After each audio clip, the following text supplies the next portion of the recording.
নমস্কার বন্ধুরা, সাবিত্রী রান্নাঘরে স্বাগতম। আমি আজকে বানাচ্ছি এক নিরামিষ পদ, ব্রোকলির তরকারি। রেসিপিটা একবার দেখে নিই।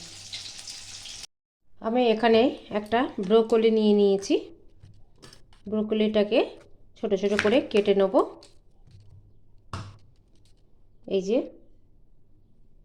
এটা দু টুকরো করে দেবো, বড় সাইজ আছে। এইভাবে আমি কেটে নেব।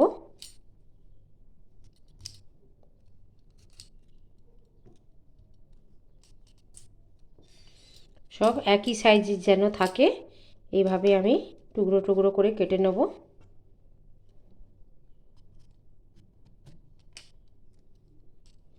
এভাবে সবগুলোই আমি কেটে নেব। এভাবে আমি সবগুলো কেটে নিয়েছি। আমি একটা বাটিতে তুলে রাখবো।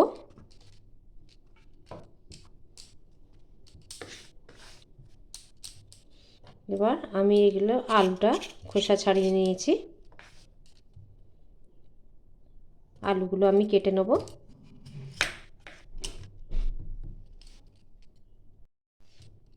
আলুগুলো কেটে নেব এরকম 4 পিস করে।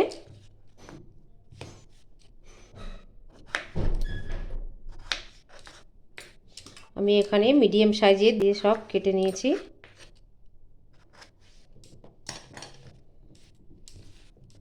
এই যে এইভাবে কেটে নিয়েছি। এবার এগুলো ভালো করে আমি ধুয়ে নেব। আমি একটা কড়াই বসিয়ে দিয়েছি, দিয়ে দিচ্ছি জল।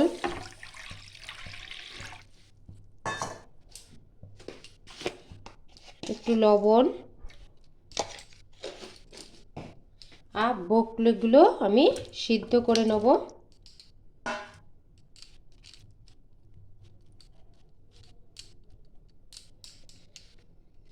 আমি ঢাকা দিয়ে দিলাম, দিয়ে আমি ভালো করে ফুটিয়ে নেব।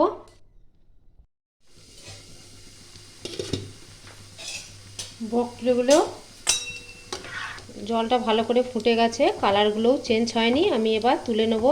বেশি করার দরকার নেই, অল্প করলেই হবে। 2-3 মিনিট আমি এবার ছাঁকনির সাহায্যে ছেঁকে নেব। কড়াইটা বসিয়ে দিয়েছি, আমি একটু তেল দিয়ে দিচ্ছি।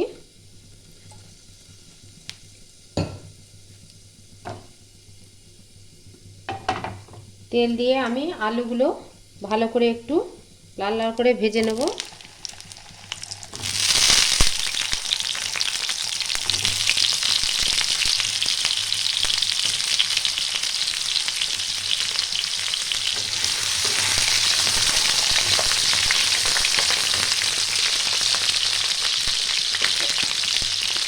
একটু লবণ দিয়ে দিলাম,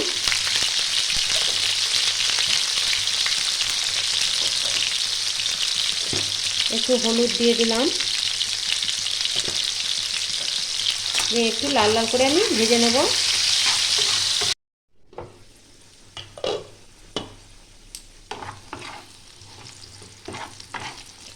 আলুগুলো লাল লাল করে ভাজা হয়ে গেছে, আমি এবার তুলে নেব।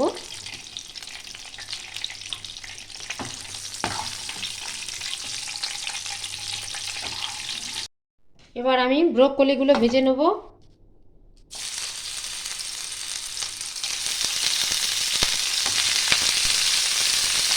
ওটা 2-3 মিনিট আমি ভাজবো, বেশি ভাজার দরকার নেই, তাহলে কালারটা একদম চেঞ্জ হয়ে যাবে। মধ্যে দিয়ে দেবো একটা শুকনো লঙ্কা, তেজপাতা,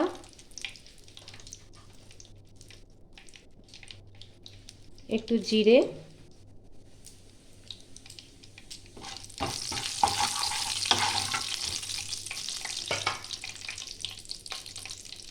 একটা দারচিনি টুকরো, ভালো করে একটু ভাজা হবে।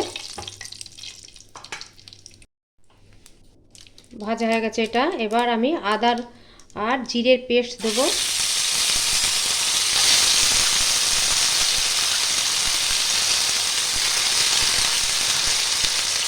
2-3 চামচের মতো দিয়ে দেবো। ধনে গুঁড়ো 1 চামচ,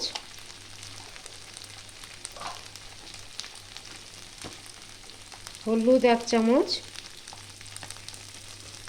লঙ্কা 1 চামচ, লবণ স্বাদ মতো,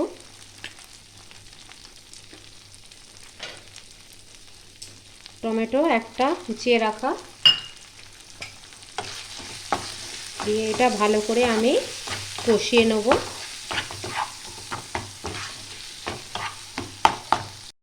মশলাটা আমার তেল ছেড়ে গেছে, আমি দিয়ে দেবো এবার আলু।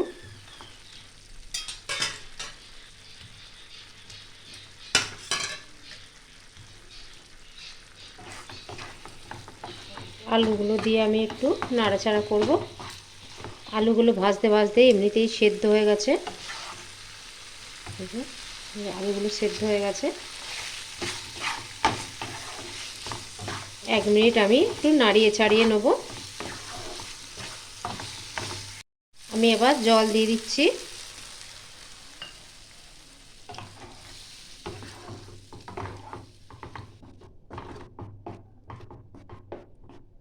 তিন মিনিট আমি লো ফ্লেমে আমি এটা ঢেকে সেদ্ধ করে নেব। 2-3 মিনিট পরে দেখছি আলুগুলো তো সিদ্ধ হয়ে গেছিলো। এবার দিয়ে দেবো আমি ব্রোকলিগুলো দিয়ে দেবো।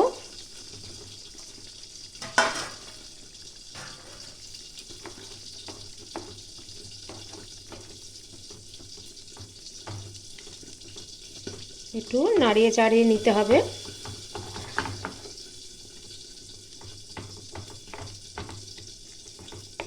দিয়ে আমি লো ফ্লেমে আরও 1 থেকে 2 মিনিট ঢাকা দিয়ে দেবো।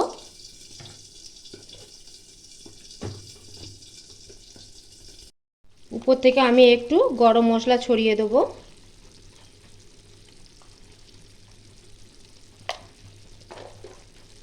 দিয়ে একটু নাড়িয়ে চাড়িয়ে নেব। রান্নাটা এবার আমার হয়ে গেছে, আমি ঢেলে নেব, দিয়ে সার্ভ করব। 2-3 মিনিট পরে আমি দেখছি একদম জলটাও শুকনো হয়ে গেছে, রান্নাটাও আমার হয়ে গেছে প্রায়। আমার ভিডিওটা ভালো লাগলে do like, share, comment, subscribe করতে ভুলবেন না। চলো দেখা হচ্ছে পরে রান্না নিয়ে। টাটা।